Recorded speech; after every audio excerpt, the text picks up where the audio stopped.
minha reflexão hoje está em Neemias, capítulo 1, versículo do 1 ao 11. Nós vamos meditar em alguns acontecimentos que se deu na vida deste homem chamado Neemias. Ok? Vamos ler então. Diz assim: Estas são as memórias de Neemias, filho de Acalias, no mês de Quisleu, no 20º ano do reinado do rei Artaxerxes. Eu estava na fortaleza de Suzã. Anani, um dos meus irmãos, veio me visitar com alguns homens que haviam chegado de Judá. Perguntei-lhes a respeito dos judeus que haviam regressado do cativeiro e da situação de Jerusalém. Eles responderam: as coisas não vão bem para os que regressaram à província de Judá. Eles estão passando por dificuldades e humilhações. O muro de Jerusalém foi derrubado e suas portas foram destruídas pelo fogo. Quando ouvi isso, sentei-me e chorei. Durante alguns dias lamentei, jejuei e orei ao Deus dos céus. Então disse: ó Senhor Deus dos céus, Deus grande e temível, que guardas tua aliança de amor leal para com os que te amam e obedecem os teus mandamentos. Ouve a minha oração. Olha do alto e vê que oro noite e dia por teu povo Israel. Confesso que temos pecado contra ti. Sim, minha própria família e eu temos pecado. Temos pecado terrivelmente contra ti. Não temos obedecido aos teus mandamentos, decretos e estatutos que nos destes por meio do teu servo Moisés. Por favor, lembra-te do que dissestes a teu servo Moisés. Se fores infiéis a mim, eu os dispersarei entre as nações. Mas se voltarem para mim e me obedecerem aos meus mandamentos e viverem de acordo com eles, então, mesmo que estejam exilados nos confins da terra, eu os reunirei e os trarei de volta ao lugar que escolhi para estabelecer meu nome. O povo que tu resgatastes com teu grande poder e com tua forte mão é teu servo. Ó Senhor, por favor, ouve a oração deste teu servo. Ouve as orações de teus servos que se agradam em te honrar. Peço que me concedas êxito hoje e que o rei me seja favorável. Nesse tempo eu era copeiro do rei. Amém? Então, nós temos esse homem chamado Neemias. Segundo a Bíblia, mostra que ele era filho de Acalias, mas não se dá nenhuma informação muito grande a respeito da sua família. Ele foi um dos exilados quando o rei de Babilônia levou o povo judeu, cativo para a Babilônia.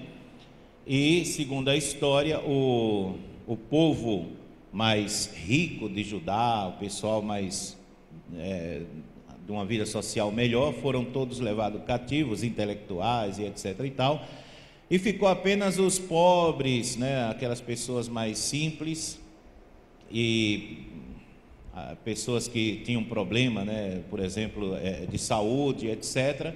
E eles levaram cativo todo aquele pessoal que tinha uma condição melhor, que era intelectual, etc. Babilônia ficou então derrotado pelo reino da Pérsia, dos Medos e Pérsia, e esse rei agora, que era de outro reino, ele já tratou os cativos de uma forma mais honrosa. Ele elevou alguns para uma posição de príncipe, de estadista, enfim. E Neemias, no meio dele, se tornou o copeiro do rei. E copeiro tinha que ter uma posição de confiança, porque antes de alguém servir ao rei, precisava o copeiro experimentar aquela comida, né? Ele, além de ficar vistoriando, supervisionando ali o pessoal que fazia essa parte da comida, e ter pessoas de confiança, ele mesmo tinha que provar para que o rei não morresse envenenado. Naquela época se matava muitos reis através de venenos na comida, ou colocava-se serpentes no seu quarto, na sua cama, para que picasse, enfim. Então os reis, eles tinham esse cuidado e tinham uma pessoa para ficar ali sempre experimentando o alimento por ele. Neemias alcançou essa posição. A Bíblia diz que, lembre-se, o povo de Judá, né, havia sido escravo, estava escravo, e Jerusalém fora destruída desde da época da Babilônia. O templo do Senhor estava destruído e foi reconstruído através de Esdras, mas a cidade no geral ainda estava totalmente desolada e destruída. E aí chega Anani, que era o irmão, estima-se, né, que era irmão de sangue de Neemias, e fala para Neemias, pergunta: como é que está a cidade, né, de Jerusalém? Aí ele deu o relatório, disse: olha, a cidade está destruída, o povo está desolado, os muros estão caídos. E aí, quando Neemias ouviu esse relato, a Bíblia diz que ele chorou, né? Ele sentiu a miséria da sua nação, do seu povo. Para o povo daquela época ter, né, fortaleza, ter ali os muros da sua cidade construídos, era muito importante. Por quê? Porque uma cidade que não havia muros, ela estava à mercê dos seus inimigos, ela estava fragilizada. E os muros representavam também a força do seu Deus. Então, seja qual fosse o Deus que a nação professava, aqueles muros, quanto mais fortes, altos e poderosos, representava também a força, a prosperidade do povo que professava aquele Deus, aquela fé. Então, para o povo judeu, para Neemias, o povo estava totalmente à mercê dos seus inimigos, e isso não glorificava ao Deus de Israel. Neemias é tocado por uma sensibilidade, e eu quero chamar a atenção para que nós possamos refletir sobre isso nesta manhã, que todos nós devemos ter para com a situação de modo geral, não somente dos nossos irmãos em Cristo, em vários lugares do mundo, como os missionários, como cristãos que pregam em países perseguidos e que são mortos, e que deveríamos estar lembrando destas pessoas, orando por ela, missionários que deixam tudo, muitas vezes uma vida até boa aqui, e vai, né, para os países passar muitas vezes até situações difíceis.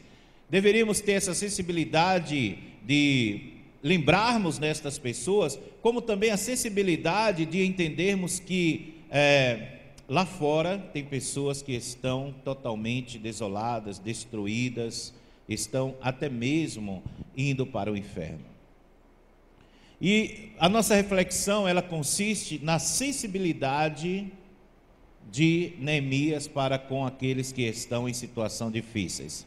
Seja qual for o grau de fé, seja qual for o grau social, seja qual for a situação, mas aqueles que estão em condições piores do que nós, deveríamos ter esta sensibilidade para com este povo, para com estas situações.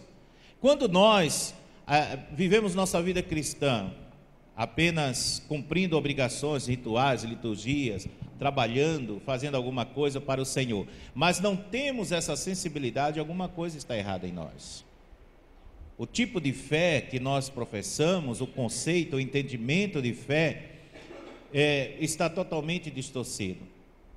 Porque antes era nós que estávamos em uma condição de miséria, de desolação, porque a Bíblia diz que todos aqueles que não ainda aceitaram a Jesus estão nessa condição. Mas automaticamente, no momento que conhecemos a Jesus e passamos a viver a nossa nova vida, com as garantias, prerrogativas e direitos, né, que nós temos em Cristo nessa nova vida, nós deveríamos então estarmos muito mais sensibilizados do que antes, quando nós não conhecíamos. Deveríamos estar com a nossa mente voltada para o sentimento de necessidade que as pessoas, por não conhecerem a Cristo, por viverem uma vida miserável, elas estão necessitadas da nossa misericórdia. Então tem pessoas que estão sofrendo, tem pessoas que estão indo para o inferno, tem pessoas que estão destruídas na sua vida familiar, espiritual, na sua vida social, tem pessoas que estão em depressão, tem pessoas que estão sofrendo, angustiadas, e nós temos os meios para ajudar estas pessoas, para levarmos uma perspectiva de vitória, de mudança, amém? Foi isso que Neemias sentiu.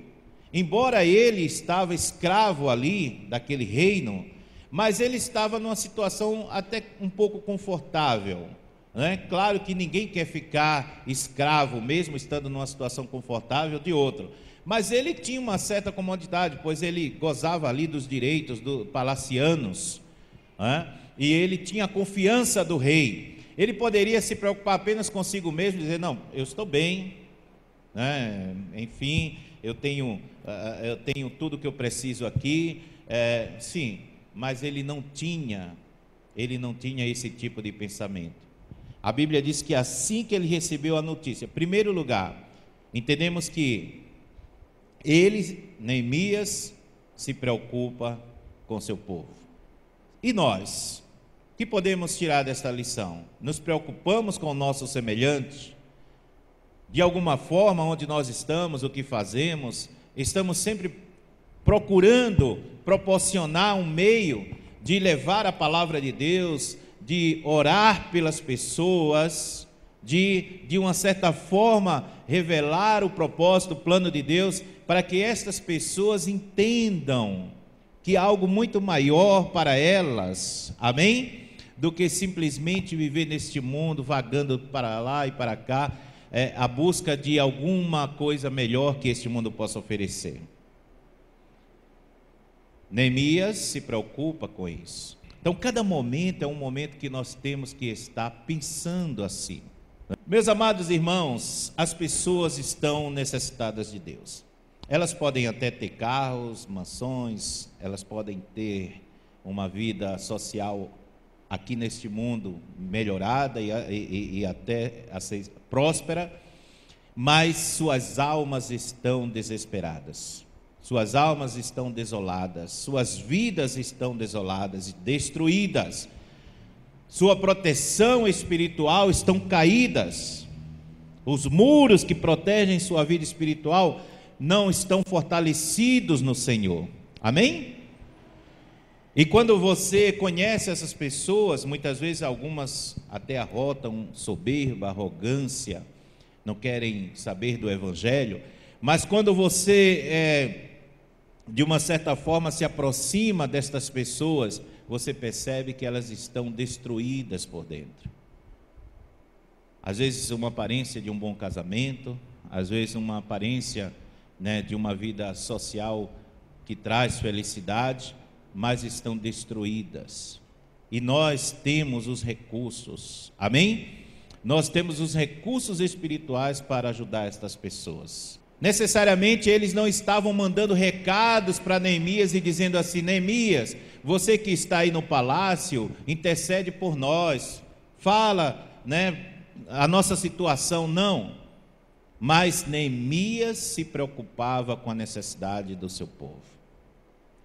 E Neemias então, quando ouviu a situação que estava aquela cidade, a Bíblia diz que ele sentou e chorou.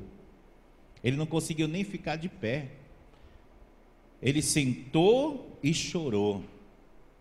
Por que ele fez isso? Porque havia sensibilidade no seu coração.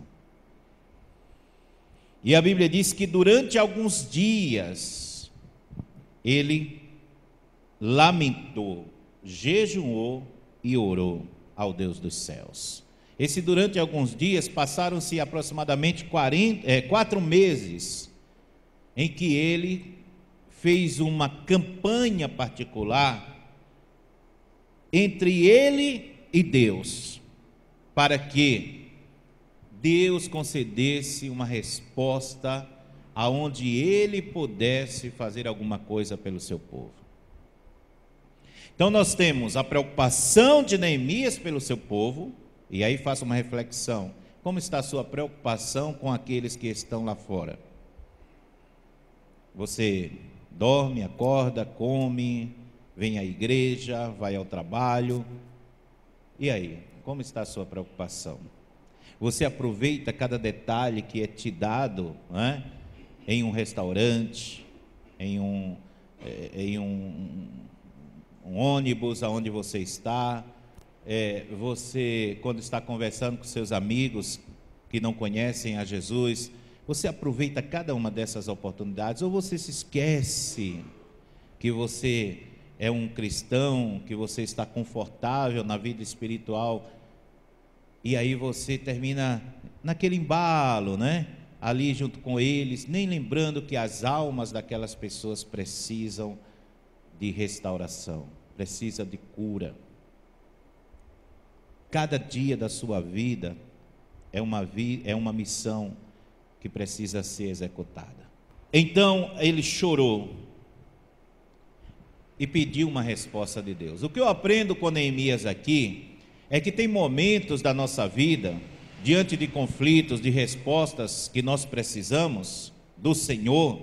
Isso é uma coisa que muitos cristãos têm perdido, os novos cristãos, a geração nova de cristãos, a geração atual, a geração que não ora, ou ora muito pouco, ou que não tem propósito. Alguns até são ousados em fazer coisas, em ter ideias e partir para a ação, mas não buscam a resposta de Deus. Porque toda a nossa atividade, os nossos projetos, tudo que o Senhor nos dá, é preciso sabermos se Deus está naquele propósito ou se Deus não está.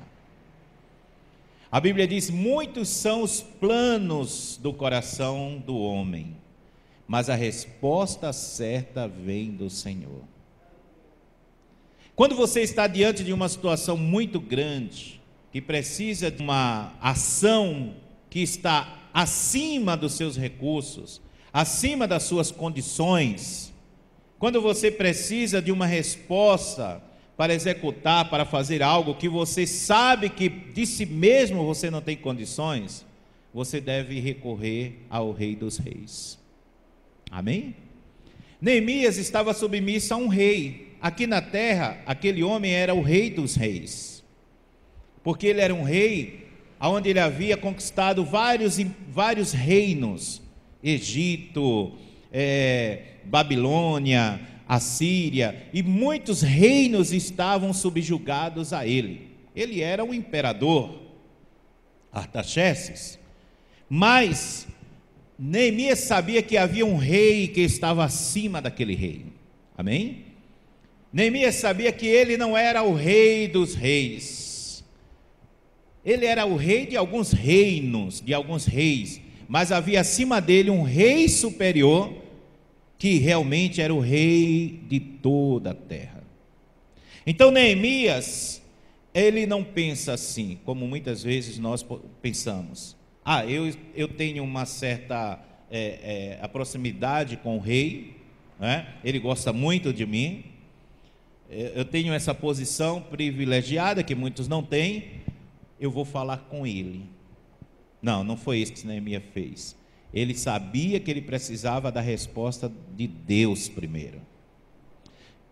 O que nós podemos aprender com isso? Que embora você tenha recursos e condições, e até uma condição privilegiada, você precisa saber que há um Rei Todo-Poderoso que está acima de toda situação, seja boa ou ruim, e que você tem que consultar a Ele. Amém? Então, Neemias passa 4 meses orando com sentimento, orando com fervor, buscando a Deus. Senhor, eu preciso desta resposta. E aí, eu quero considerar aqui alguns pontos importantes na oração de Neemias, porque nesta oração ele vai buscar algumas promessas de Deus, porque não é só orar também, não é só pedir, não é só falar, não adianta. Todos nós aqui, de uma certa forma, já ficamos frustrados por alguma oração que fizemos e não foi dada a resposta. Todos nós. Pastor, eu orei, mas cadê? Deus não respondeu. Porque a oração, ela não pode ser um diálogo ou um conjunto de frases sem fundamento. A oração, ela tem que ter um objetivo, ela tem que estar estruturada nos pilares das promessas de Deus. Amém? Então não é só chegar e dizer: Senhor, Senhor, Senhor, tem misericórdia, Senhor, faz, Senhor, deixa de fazer, Senhor, eu quero assim, eu quero assado, Senhor, olha, faz isso, eu preciso disso. Não, você precisa conhecer as promessas de Deus, você precisa conhecer a vontade de Deus, o que Deus deseja naquela situação, de modo geral. E de modo específico Ele vai te responder. Mas primeiro você precisa saber quais são os fundamentos que regem a sua oração. E nós oramos, quando oramos, igual aquelas crianças que quando vai para o shopping, quer que os pais comprem para elas alguma coisa, independente de saber se os pais querem comprar, podem comprar ou vão comprar, né? E aí a criança, algumas que carecem de uma educação mais rígida, até cai no chão, grita, esperneia, faz o pai e a mãe passar vergonha, né? E o pai e a mãe que não educa, quando chega nessa hora quer espancar o filho, porque na verdade ele não educa para que aquilo não aconteça, aí na hora ele fica preocupado com o que os outros vão pensar nele, né? E aí quer consertar tudo de uma vez só. Mas a criança está lá, esperneando, eu quero, né? Nós fazemos isso também, tá? Não é só aquela criança não. Quando nós vamos a Deus sem fundamento, sem estrutura, só porque queremos, porque eu sou crente, eu vou na igreja, eu faço minhas obrigações, né? Eu ajudo o ministério tal, eu ajudo, eu faço e tal, e então agora Deus tem que fazer por mim. Tudo falta de conhecimento da vontade de Deus. Você sabe, quando eu oro baseado em alguma necessidade, como enfermidade ou qualquer outra coisa, a primeira coisa que eu falo com Deus é assim, eu digo: Senhor, tudo que eu faço para o Senhor não é mais do que minha obrigação. Quando eu vou na igreja, quando eu faço alguma coisa ali pelos irmãos, a minha liderança, né? Quando eu estou pregando, quando eu estou preparando mensagem, não é mais do que minha obrigação. Então eu venho a Ti não porque eu faço alguma coisa para Ti, mas eu venho a Ti pelas promessas que o Senhor derramou na Sua palavra. Eu venho a Ti não porque eu sou merecedor de alguma coisa, não porque eu sou uma pessoa comprometida e faço e deixo de fazer. Eu venho a Ti porque há uma promessa, e eu venho a Ti porque a Tua palavra diz que eu posso reivindicar esta promessa. E eu venho a Ti porque, embora um pecador, a Tua palavra diz que o Teu sangue me purifica de todo pecado. Então eu venho a Ti não porque eu sou bonzinho, sou perfeito, mas eu venho a ti porque o teu sangue me purifica, me torna justo, para que eu possa chegar diante de ti. Eu não mereço. Quem é o homem para que Deus o visite? É o que diz a sua palavra. Então, é nesse cenário que você tem que ir a Deus. Amém? De humilhar-se. Nem olha para o que você faz na igreja. Nem olha para o que você... Não olha para essas coisas. Vá até o Senhor reconhecendo que você precisa dele, da sua misericórdia. Amém? É a primeira coisa que eu falo. Senhor, esquece que eu sou pastor, esquece que eu faço isso, para que meu coração não ache que por fazer alguma coisa eu sou merecedor. Porque muitas pessoas querem o favor de Deus buscando isso. Ah, Senhor, você me conhece, né? Olha, eu deixo de fazer minhas coisas para estar lá na igreja. Né? Quantas vezes na semana eu deixei de me divertir, de assistir um filme para planejar alguma coisa. Então, agora é tua vez. Como se Deus, né, fosse alguém que chantageado ou faz alguma troca com o seu trabalho. Não. Jesus disse uma certa vez, depois de você fazer tudo que foi mandado, não fez mais do que tua obrigação. Você sabe o meu sentimento que eu tenho para com Deus? 30 anos servindo ao Senhor, 31 anos, é que eu não fiz quase nada para Deus. Quando eu olho para homens que, né, fizeram tantas coisas, e eu não fiz nem sequer 1% daquilo que eu vejo esses homens fazer, então meu sentimento é, eu, né, não posso nem dizer que eu fiz muita coisa. E assim foi a oração de Neemias. Ele não fez aquela oração baseado na sua estrutura, no seu comprometimento com Deus. Ele fez uma oração reivindicando as promessas de Deus. Ele fez uma oração reconhecendo que ele era um pecador, que seus pais eram pecadores, que eles só estavam naquela situação porque tanto ele como seus pais desobedeceram a Deus. E olha que ele poderia dizer simplesmente isso: Senhor, meus pais desobedeceram, eu não, eu estou aqui por consequência dele. Porque a gente tem essa mania também, né? Todo mundo é culpado menos nós, todo mundo está errado menos nós. Ah, se não fosse fulano, se não fosse Beltrano, se não, eu só estou nessa situação por causa de você.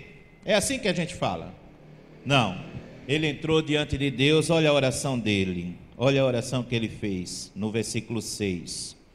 Ouve a minha oração, olha do alto e vê que oro noite e dia por teu povo, Israel.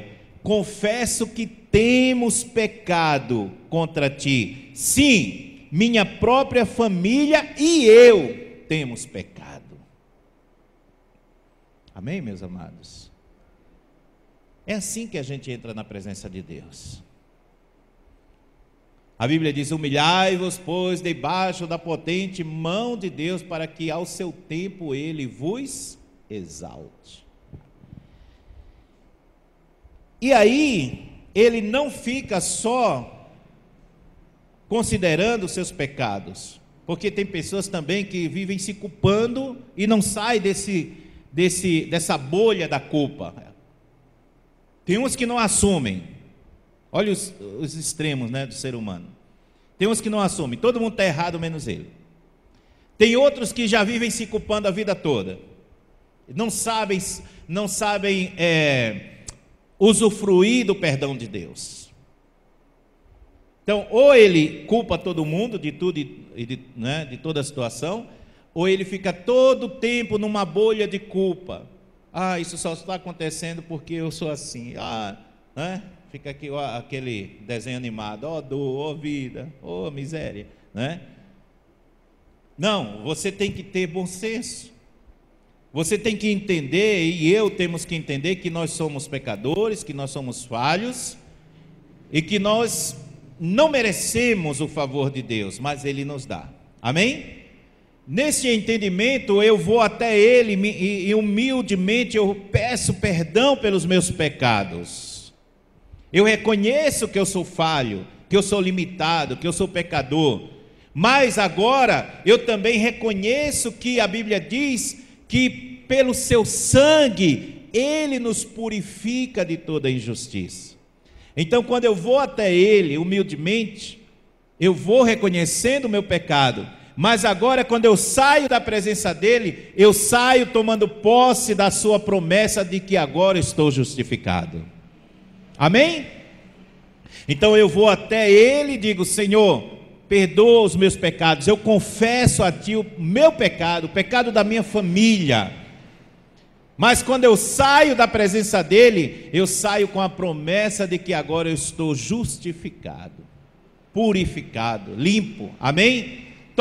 Totalmente apto agora para ouvir a voz de Deus.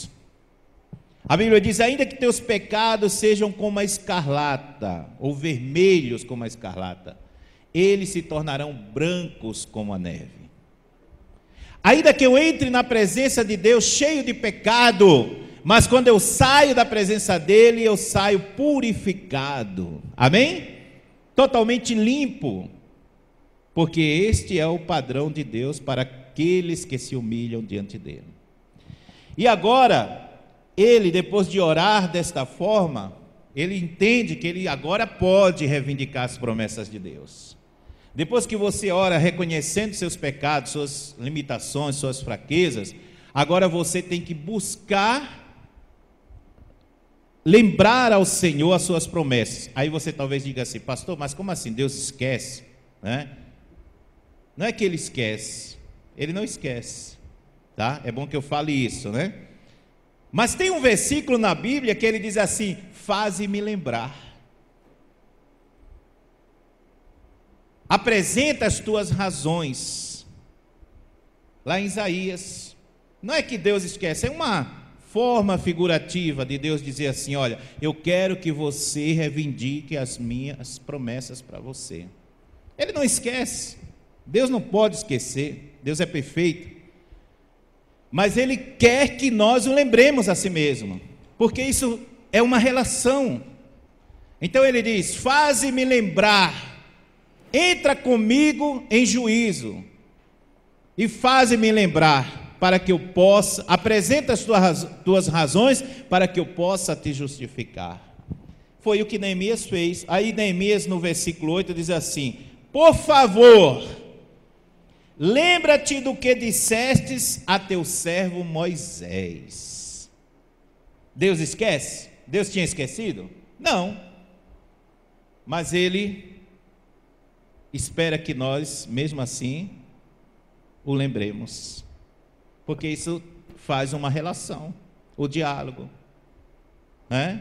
E aí, ele disse: lembra-te do que dissestes a teu servo Moisés. Agora eu pergunto para você: como você vai lembrar alguma coisa a Deus, nesse sentido figurativo, porque Deus não esquece, se você nem conhece as promessas dele? Ah, pastor, eu me lembro que no passado, alguém falou para mim assim: pastor, eu tenho uma preguiça de ler a Bíblia. Tá bom. Quando você vai orar que nem aquela criancinha birrenta, que quer que Deus faça as coisas, e Deus vai olhar para você e vai dizer: olha, é birra, você nem sabe o que está pedindo. Se eu fizer tudo o que você pede, você se autodestrói. Não vou te responder. Deus não responde quando você quer coisas porque você quer. Deus responde aquilo que Ele já estabeleceu para nós. Amém? Olha o que diz em Isaías capítulo 15, versículo 7, se eu não me engano: se vós ou se vocês estiverem em mim, e as minhas palavras estiverem em vós ou em vocês, pedirão tudo o que quiserdes e vos será feito. Tem aí? Se é isso mesmo? Evangelho de João capítulo 15, versículo 7. Vamos ver se é isso mesmo. Se vocês permanecerem em mim, e as minhas palavras, as palavras do Senhor estavam em Neemias, sim ou não? Sim. Senhor, lembra-te do teu servo Moisés e do que você prometeu. Se vocês estiverem em mim e as minhas palavras estiverem em vós ou em vocês, vocês vão pedir tudo o que vocês quiserem. Ah, mas a gente só pega essa parte, pessoal. Olha, Senhor, você disse tudo o que eu quiser. E aí começa a birrar, né? É você que trabalha com criança, psicologia infantil, é isso? Não? É? Não é assim, né? Não tem umas crianças birrentas, né? Várias. Você que é psicóloga, a gente deve atender essas crianças só porque ela quer, faz birra, deita no chão, pula. Deus, o maior psicólogo de todos os tempos, como diz Augusto Cury, Ele não vai nos atender só porque nós queremos. Eu preciso estar em Cristo e as palavras dele precisam estar em...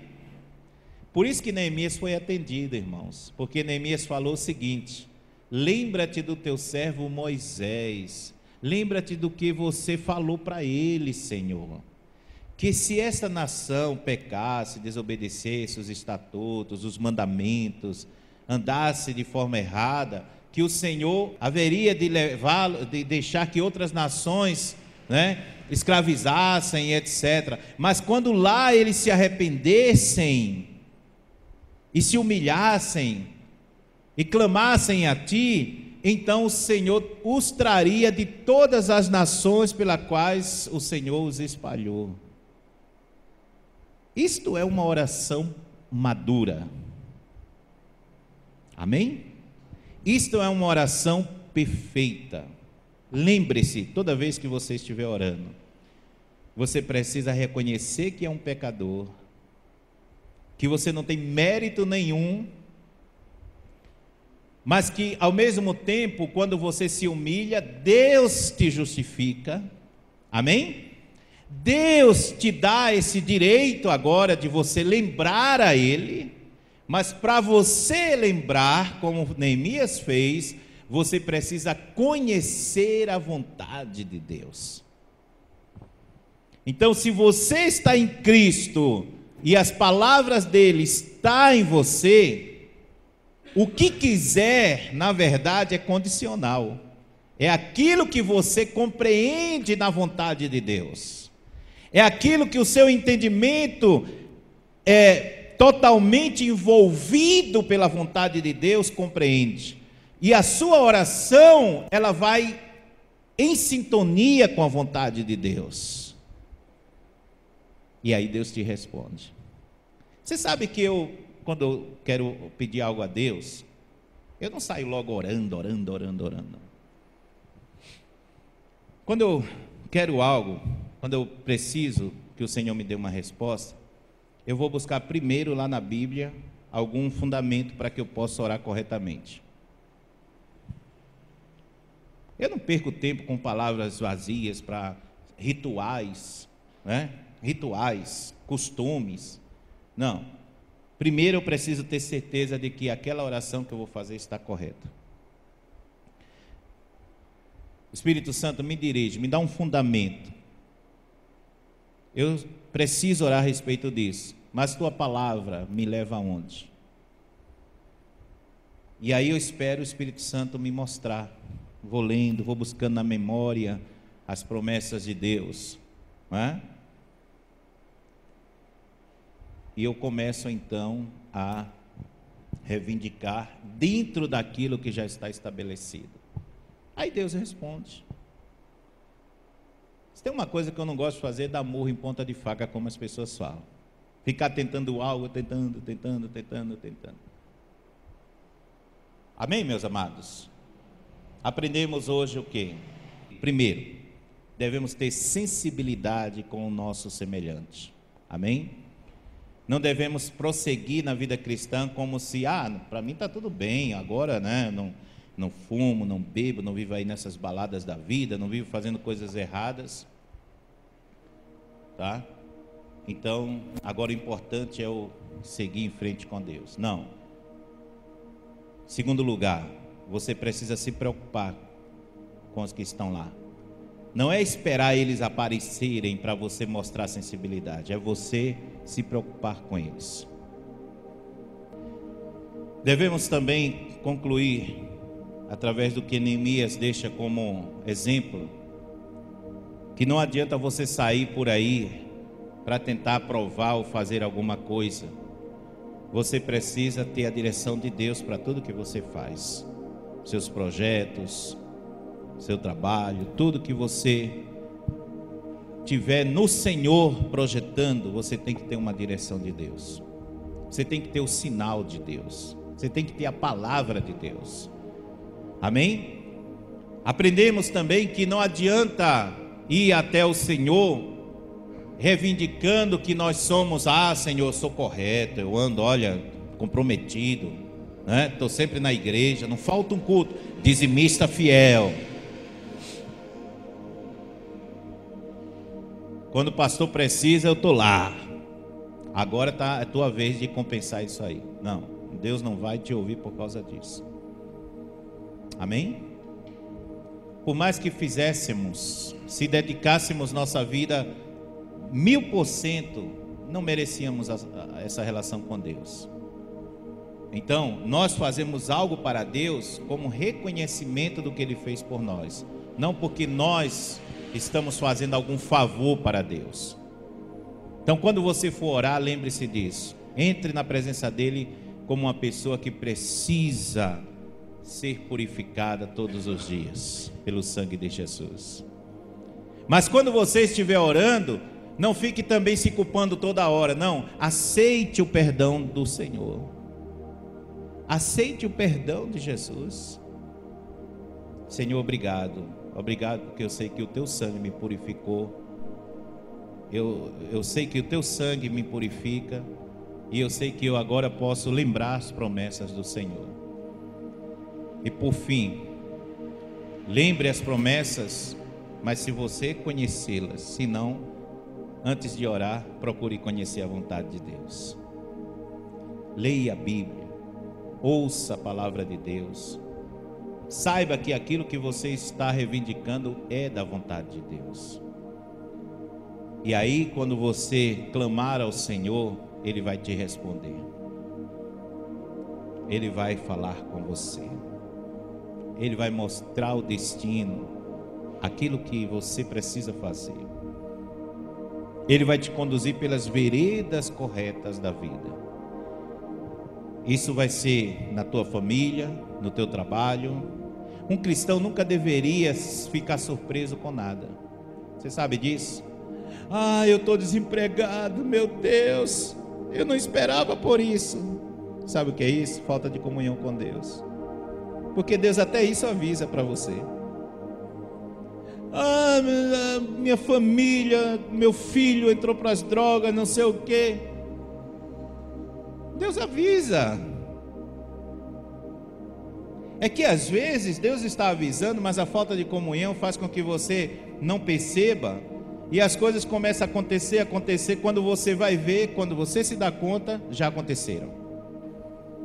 É o divórcio, é o filho que foi para a droga, é o desemprego, é a dor, é o sofrimento. A Bíblia diz que Deus não faz nada Ele não faz nada sem revelar aos seus profetas os seus planos. Olha que coisa. Agora, se você não está exercendo sua posição de profeta, aí Deus não tem nada a ver com isso. Você entendeu a palavra do Senhor nesta manhã? Se você entendeu, e algo foi tocado dentro de você que está em falta com Deus, você deve falar com o Senhor. Agora é esse momento de você chegar e dizer assim: Senhor, essa é a minha falta.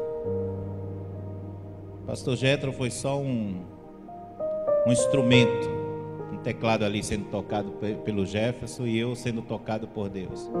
Foi só um instrumento. Mas o Senhor falou comigo nesse ponto. De tudo que Ele falou, esse ponto me tocou. É nesse ponto que Deus está falando com você.